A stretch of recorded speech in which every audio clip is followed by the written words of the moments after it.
तुम कोई भी संकेत दे लो कर्ण, तुम्हारी सहायता के लिए यहां कोई नहीं आ पाएगा, और ना ही मैं तुम्हें कौरवों की रक्षा करने के लिए यहां से जाने दूंगा।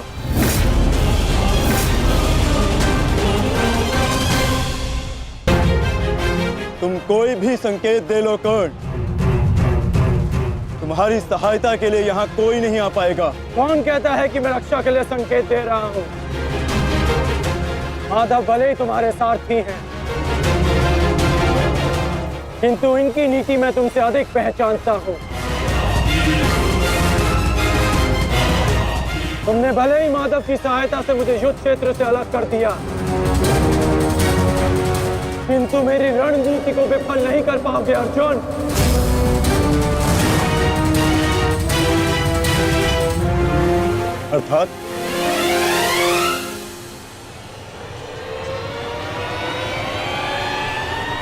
अर्थात मैं तुम्हारी रणनीति में नहीं,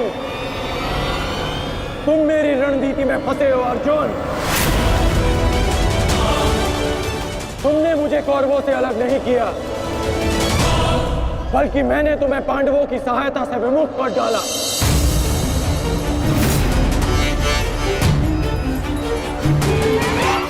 अब तुम भीम की सहायता नहीं कर पाओगे अर्जुन, और भीम किसी कौरव का वध नहीं कर पाएगा।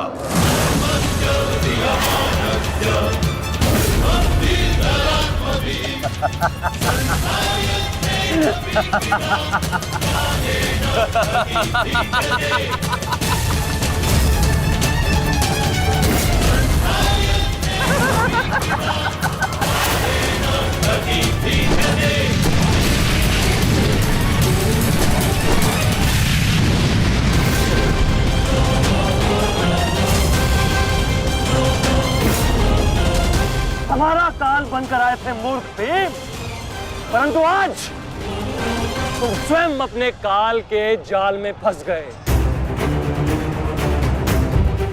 प्रिय भ्राता भीम, अकेले ही 100 कौरवों का वध करने की शपथ ली है ना तुमने? तो अब देखते हैं कि इस शपथ को पूर्ण करने का सामर्थ्य तुम में है भी या नहीं। प्रतिज्ञा पूर्ण करना चाहते थे ना गदाधारी? इस प्रतिज्ञा को पूर्ण करने के लिए तुम्हें अब अगला जन्म लेना होगा, क्योंकि इस जन्म में तुम्हें मरना होगा गदाधारी।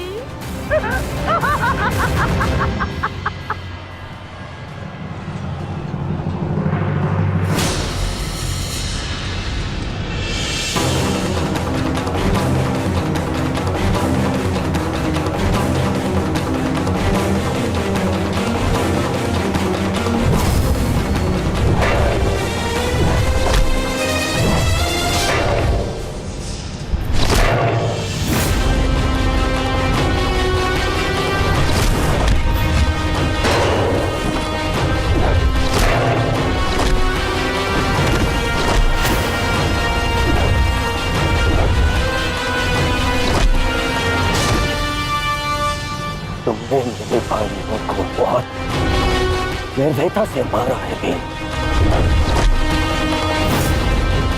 आज मैं तुम्हारे लहू से उनका तर्पण करूंगा।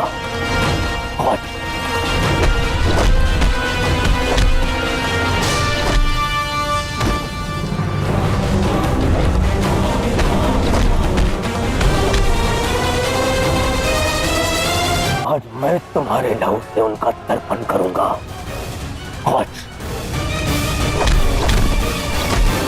भीम, आज मैं अपने भ्राताओं की मृत्यु का प्रतिशोध लेकर रहूंगा। सावधान!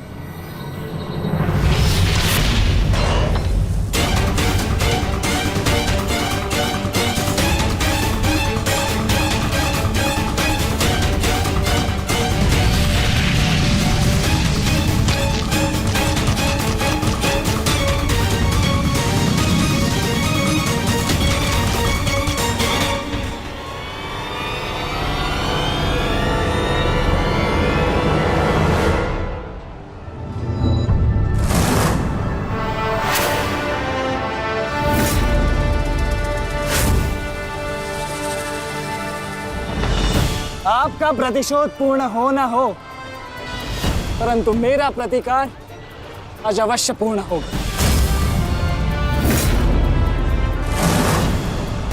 अभिमन्यु, दो योद्धाओं के बीच में आना युद्ध नियमों के विरुद्ध। 6 महारथियों ने अकेले ताचरी भीम को घेरा है। नियम तो आपने भंग किया है, तो अब यह अधिकार मुझे भी है।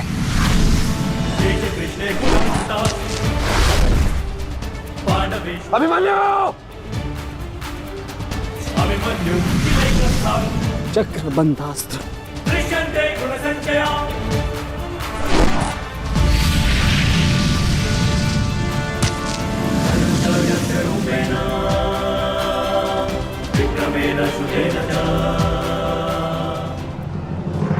अभिमन्यु,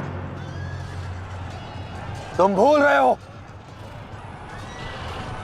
मैं तुम्हारे पिता के आचार्य का पुत्र हूं। चक्र बांध अस्त्र का तोड़ मैं जानता हूं। चक्र विपरीत अस्त्र।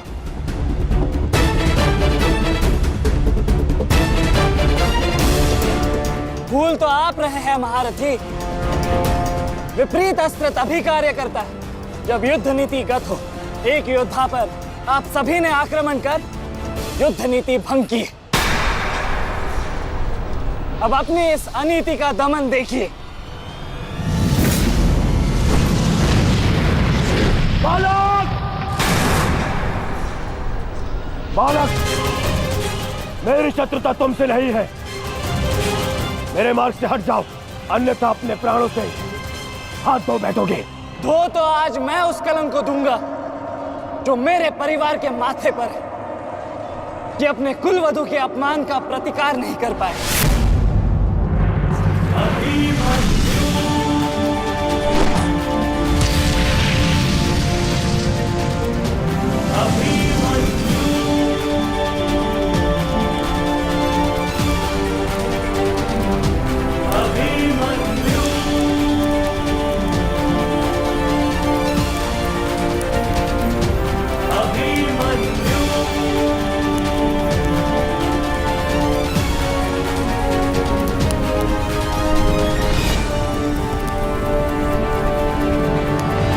मेरी शत्रुता तुमसे नहीं है। मेरे मार्ग से हट जाओ, अन्यथा अपने प्राणों से हाथ धो बैठोगे। धो तो आज मैं उस कलंक को दूंगा जो मेरे परिवार के माथे पर है, कि अपने कुलवधु के अपमान का प्रतिकार नहीं कर पाए।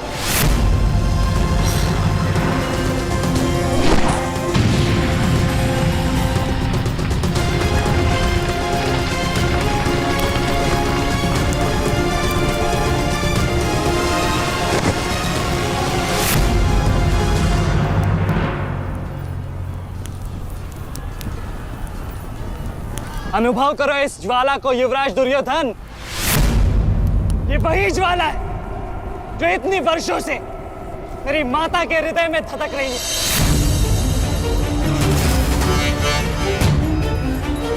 छोटा था मैं बहुत, पर मेरा रोम रोम जल उठता था ये सुनकर कि मेरी माता के साथ क्या हुआ। सोचो, मेरे माता पिता और मेरे काकाओं पर क्या बीती होगी जब उन्होंने वह दृश्य देखा। मेरे माता पर क्या बीती होगी जब सहस्त्रों आंखें उनके वस्त्रहीन होते शरीर पर पड़ रही थी। आज मैं आपको उस अपमान का अनुभव कराऊंगा। आपकी पूरी सेना और महारथियों के समक्ष आपका वस्त्र हरण करूंगा और कोई कुछ नहीं कर पाएगा।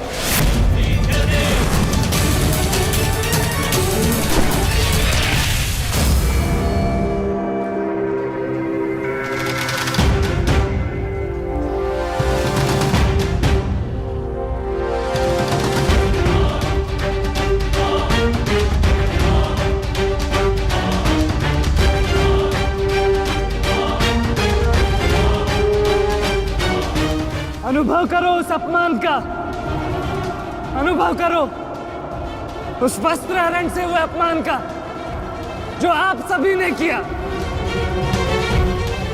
नदी जब सीमा तोड़ती है तो बाढ़ आती है। आज आपकी पाप की धारा की बाढ़ में आप स्वयं बह जाएंगे काकाश्री।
आप अपनी शक्ति व्यर्थ कर रहे हैं आचार्य।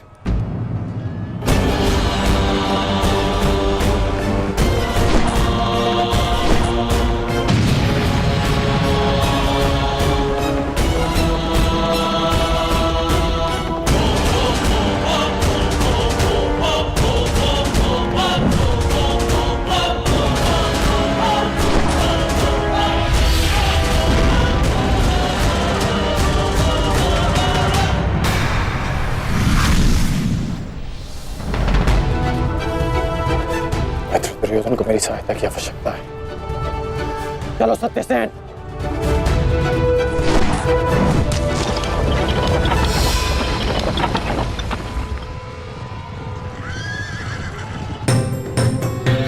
कहां चले अंगराज? मैं जानता हूं कि तुम्हारे मित्र पे आए संकट का संदेश तुम्हें मिल चुका है, परंतु मैं तुम्हें जाने नहीं दे सकता। तुम कदाचित मुझे रोक सकते थे अर्जुन, परंतु तुमने एक भूल कर दी। तुम अपने रथ पर नहीं हो अर्जुन। हाँ, वासुदेव तुम्हारे सारथी हैं, परंतु महाबली हनुमान का आशीर्वाद तुम्हारे रथ पर नहीं।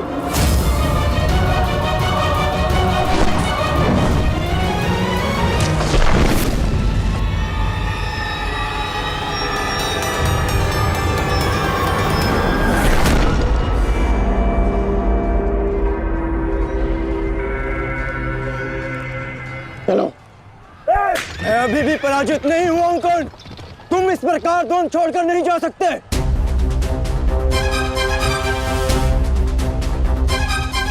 तुम युद्ध के नियम भूल रहे हो अर्जुन। युद्ध का नियम है कि महारथी ही महारथी के साथ द्वंद्व कर सकता है, और तुम रथ विहीन हो, इसलिए मैं तुम्हारे साथ द्वंद्व नहीं कर सकता। पहले अपने रथ का पहिया सुधारो, फिर आकर मुझे युद्ध का आह्वान देना, क्योंकि परशुराम शिष्य कर्ण नियम तोड़कर युद्ध नहीं करेगा।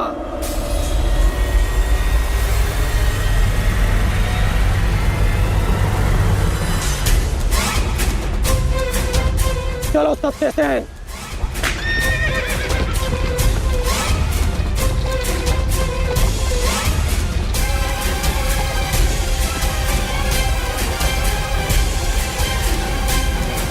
अब समझे पार्थ कि मैं कर्ण की प्रशंसा क्यों करता हूं।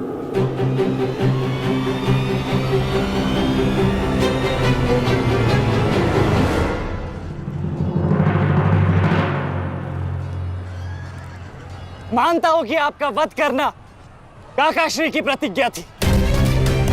उनकी प्रतिज्ञा को भंग करने का दंड मैं सह लूंगा, परंतु आज अपनी माता के अपमान का दंड मैं आपको अवश्य दूंगा।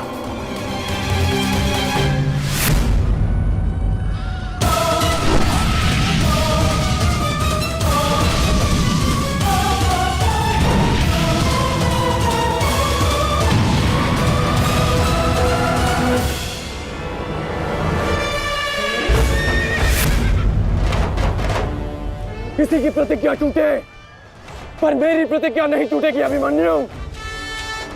और मेरी प्रतिज्ञा है कि जब तक मैं जीवित रहूंगा मेरे मित्र के प्राण नहीं जाएंगे।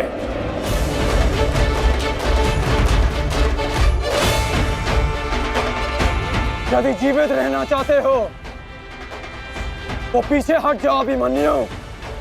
आप भूल रहे हैं अंगराज कि मैं किसका पुत्र हूँ। पीछे हटने के बारे में सोच भी नहीं सकता। तो प्रहार सहने के लिए तत्पर रहो।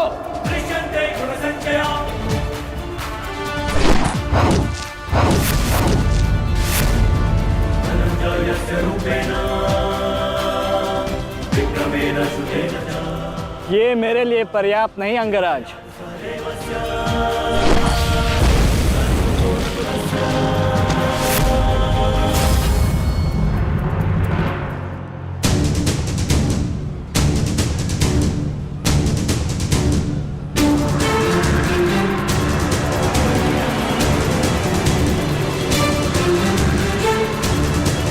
ना मेरे पास बाणों की कमी है और ना प्रहारों की। ये अंतिम अवसर है अभिमन्यु, लौट जाओ।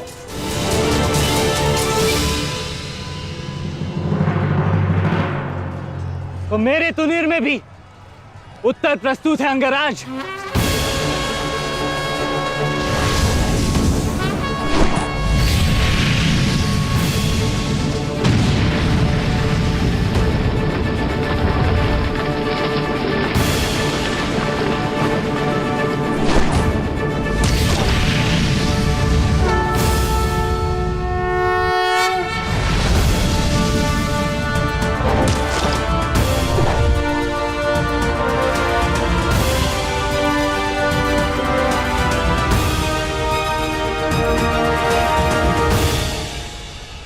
मैं तुम्हारा सामर्थ्य स्वीकारता हूं।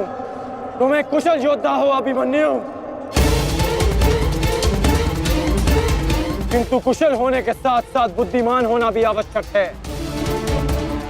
लौट जाओ। यदि कल युद्ध करना चाहते हो तो आज जीवित रहना सीखना होगा।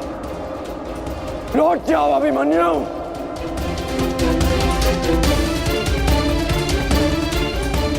एक योद्धा के लिए आज या कल नहीं होता अंगराज। उसके लिए केवल वो ही पल होता है जिसमें वो मृत्यु के सामने खड़ा होता है। एक वीर योद्धा से सुना था मैं, हे मृत्यु, तैयार यदि तू आने को, प्रसन्न मुखा। द्वार खुला है, तेरा स्वागत, प्रसन्न मुखा।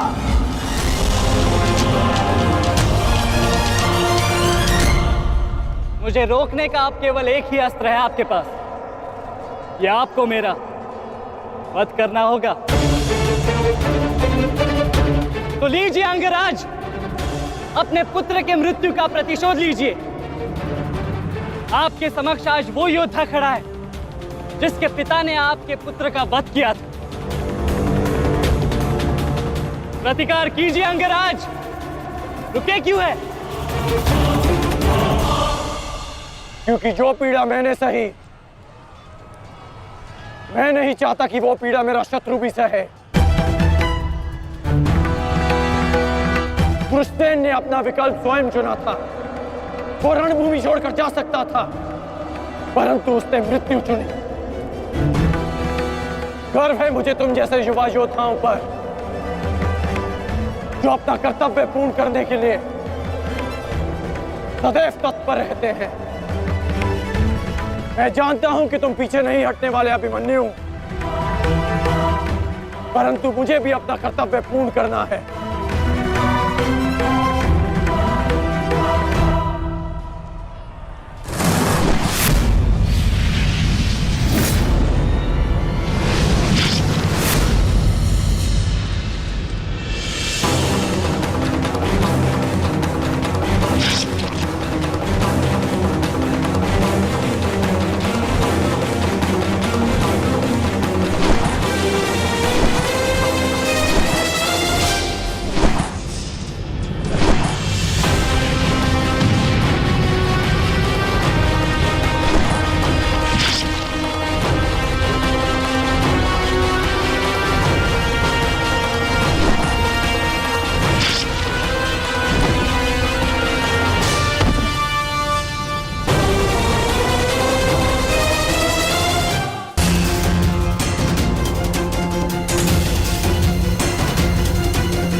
तुम्हें देखकर मुझे अपना बचपन स्मरण हो रहा है।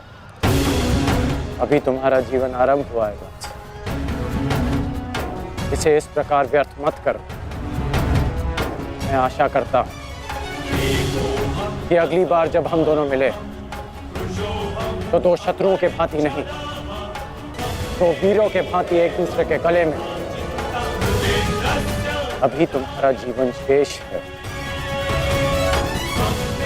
जाओ वत्स।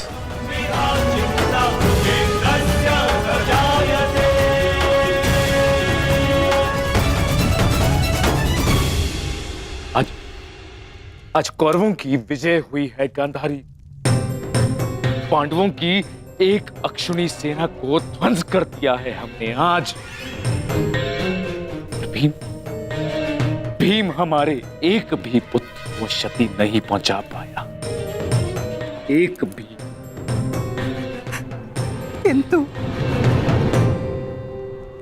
किंतु दुर्योधन का क्या महाराज?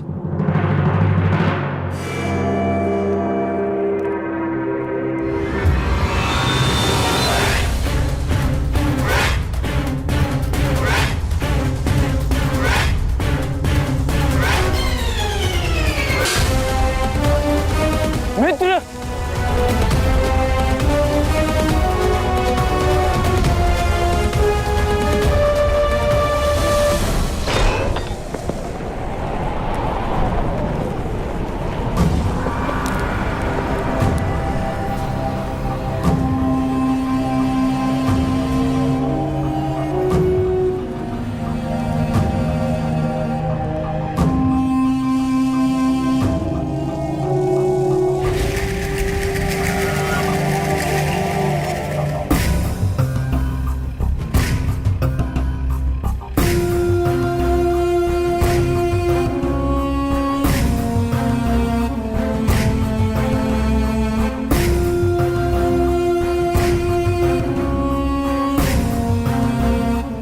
आज मैं आपको उस अपमान का अनुभव कराऊंगा। आपकी पूरी सेना और महारथियों के समक्ष आपका वस्त्रहरण करूंगा। परंतु आज अपनी माता के अपमान का दंड मैं आपको अवश्य दूंगा।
दुर्योधन, रुकिए ज्येष्ठ, ऐसा मत कीजिए।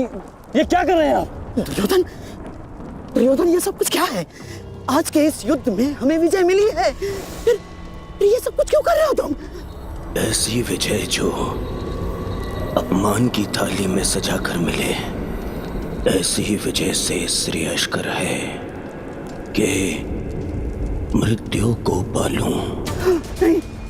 मेरे जीवन में कभी मेरा इतना अपमान नहीं हुआ है। अब इस जीवन का और कोई मूल्य नहीं। मैंने ये युद्ध संपत्ति के लिए नहीं, अपने हठ अपने सम्मान के लिए बुलाई थी। अब जब सम्मान ही नहीं रहा तो इस विजय का मैं क्या करूंगा? मेरी सेना के सामने विश्व के महानतम योद्धाओं के रहते वो 16 वर्ष का बालक मेरे वस्त्र हरण कर गया और चेतावनी देकर गया है कि युद्ध में जब भी मिलेगा पुनः यही दोहराएगा। अब ये वस्त्र हरित दुर्योधन सम्राट बन भी गया। कैसे अपनी सेना से अपनी प्रजा से पाक मिला पाऊंगा मैं? इस लज्जा के साथ मैं अब जीवित नहीं रह सकता। नहीं दुर्योधन, देखो अपने क्रोध पर काबू पाओ। देखो विजय हमारे निकट है दुर्योधन, मानो मेरी बात। छोड़िए मुझे मामाश्री, छोड़िए मुझे, अन्यथा इस अग्नि में मैं अपने आप से पहले आपकी आहुति दे दूंगा। छोड़िए मुझे। नहीं। छोड़िए। छोड़िए मुझे।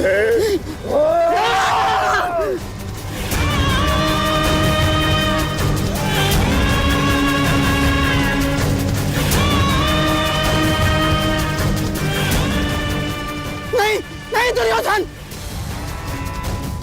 देख क्या रहे हो मूर्खों?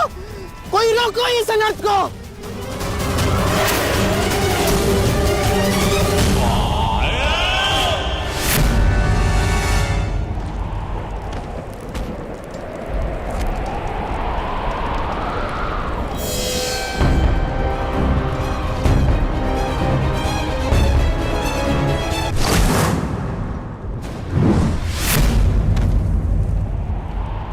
ठहर जाओ मित्र। नहीं, अब नहीं।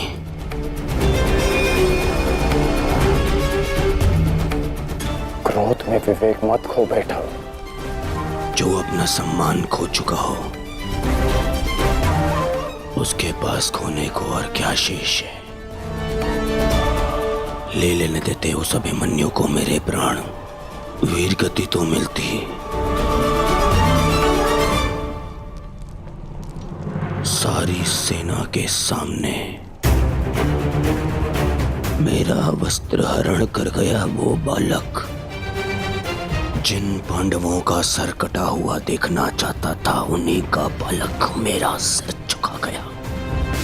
संसार के सारे योद्धा देखते रह गए और वो बालक मुझे अपने बाणों के चक्र में फंसा गया। मैं ये अपमान सहन नहीं कर सकता। क्या करूंगा जीवित रह गए जब संसार के सामने शीश उठाकर चल भी नहीं सकता मैं। इसीलिए अब मैं अग्नि स्नान करूंगा।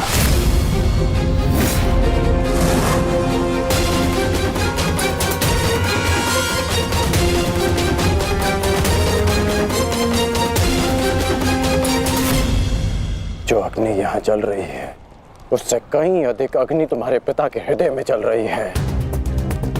क्या तुम अपने 5 भाइयों का बलिदान व्यर्थ जाने दोगे? क्या अपने पिता को दिया वचन भुला दोगे तुम?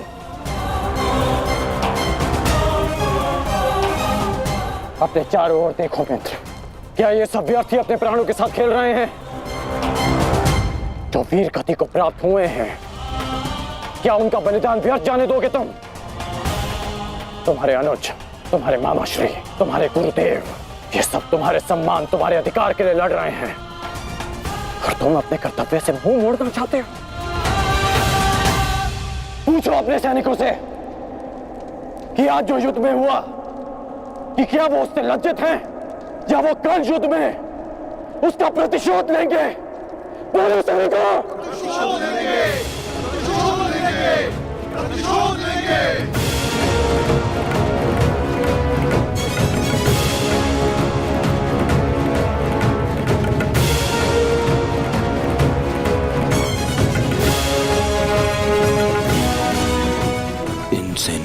सम्मान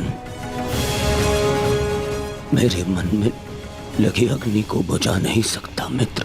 मैं तुम्हारे लिए सदैव प्रस्तुत हूं मित्र। आदेश दो मुझे, आदेश दो कि क्या चाहिए तुम्हें। तुम्हारी पीड़ा को शांत करने की औषधि क्या है मित्र, बताओ मुझे। मुझे अपने इस अपमान का प्रतिशोध चाहिए। जिसने मेरा मान हरण किया उसके प्राण हरण करने हैं मुझे। मुझे अभिमन्यु चाहिए।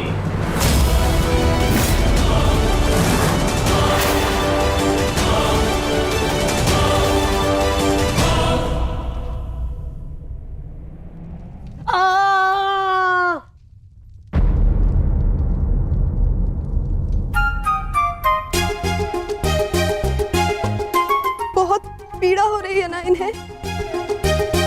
पीड़ा? अभी तक मैंने इसके घाव को छुआ भी नहीं है। अभिमन्यु तुम्हें सताने के लिए उपक्रम कर रहा है उत्तरा। बहुत बुरे हैं आप। और तुम बहुत डरपोक। एक योद्धा की पत्नी के मन में इतना भय शोभा नहीं देता उत्तरा। ये घाव हमारे लिए आभूषण होता है।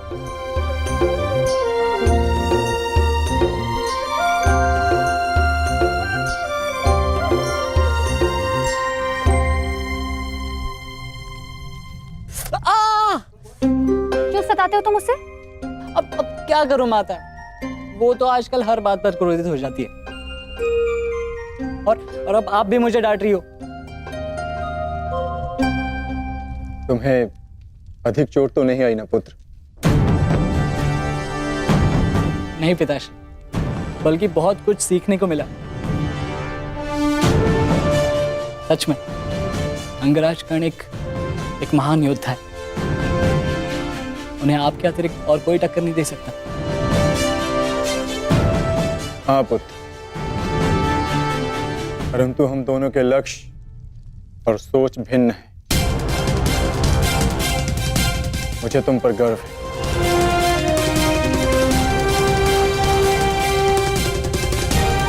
गर्व तो होना ही चाहिए। आज अभिमन्यु ने दुर्योधन को उचित उत्तर दिया।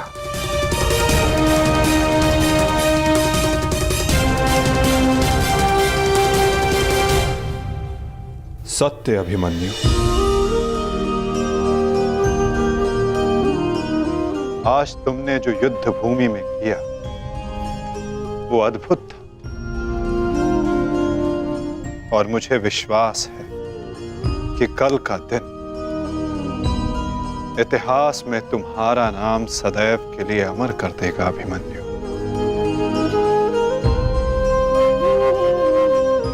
इतिहास से पूर्व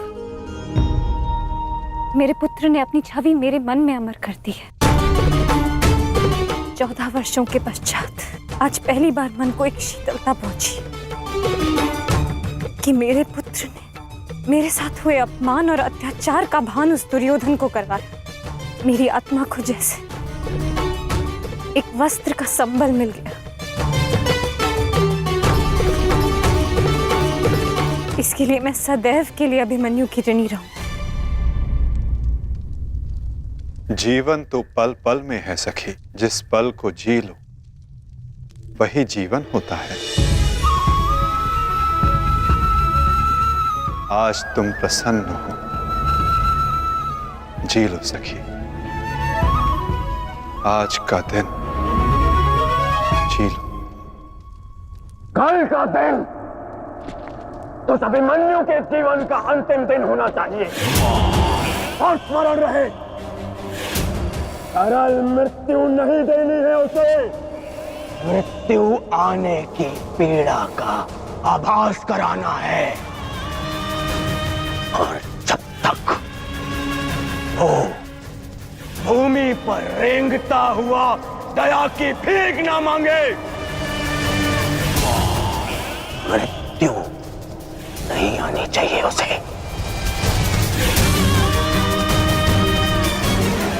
वो मृत्यु मांगेगा और मैं हर पल उसे मृत्यु और जीवन के बीच में झुलाऊंगा मैं उसे। असंभव युवराज, जब तक युद्ध भूमि में पांडव उपस्थित हैं तब तक अभिमन्यु तक पहुंचना असंभव होगा। वैसे कोई नहीं ज्ञात होगा कि आज आपके साथ जो हुआ उसका प्रतिशोध आप अवश्य लेंगे। इसी कारण अभिमन्यु तक पहुंचना इतना सरल नहीं होगा।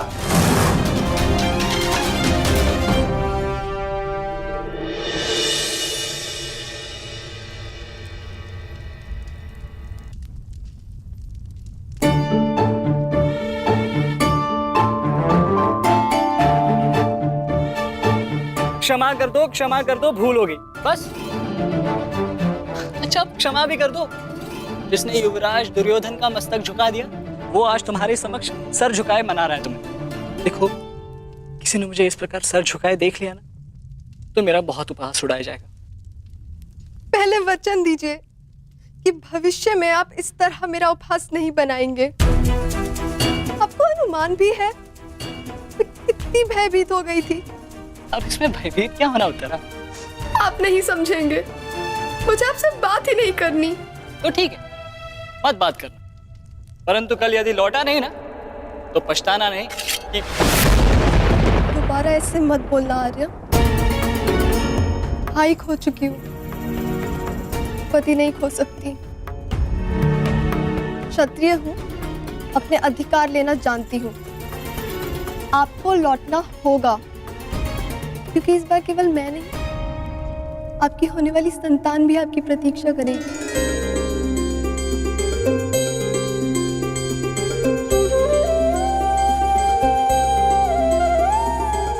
सत्य उत्तरा?